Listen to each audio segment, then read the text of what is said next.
Chapter 10. The Place Between.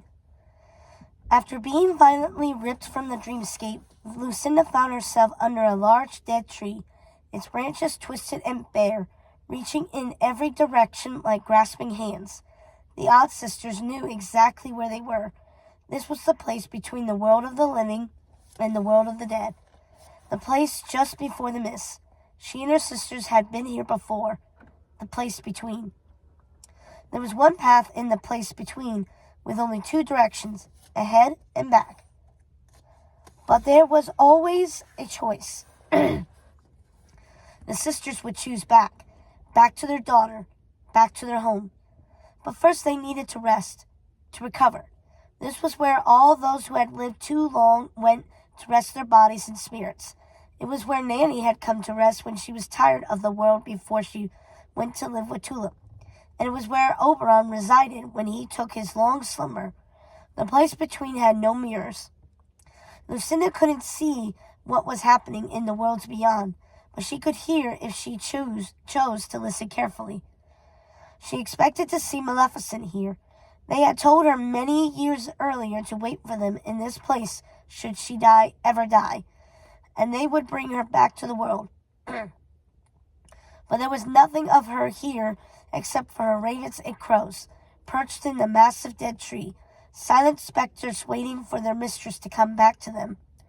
The only one missing was Opal, though they felt as if she had been there. Lucinda knew Maleficent, and Opal shared a special bond, forged in childhood and in magic. If anyone could learn Maleficent from beyond the veil, it was Opal. Lucinda looked up at the darkness. The sky resembled a black moth-eating curtain, scattered with tiny pinholes of light. It didn't frighten her that she couldn't find her sisters Ruby and Martha in this place. They were here, somewhere, just not in her view. She felt them and knew they were well, and that was all that mattered. She needed to rest, and it was better they were each in their own corner of the place between. Thank the gods for Flance. Flance's magic was core magic, an unruly magic that resided within and wasn't wielded often, if at all. Creatures with that sort of magic held it in reserve until the time it was needed most, and it usually took them a very long time to build up their reserve again. Lucinda was grateful Flance used her magic on this occasion, even if the magic was violent and untamed, even if it was excruciating being ripped from the dreamscape.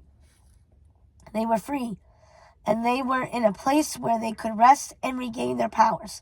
Flance had seen to that. There was so much they needed to do after they left this place, once they were strong and ready to take their position in the world again.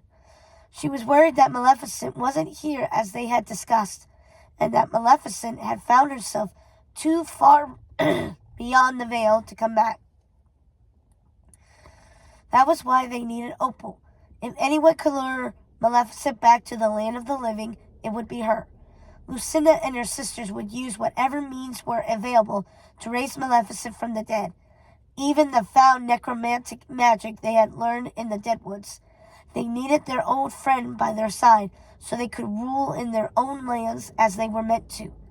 They would take their daughter Circe back and love her as they always had, and if that meant destroying everything and everyone she held dear, then so be it. For now, though, they would rest and wait.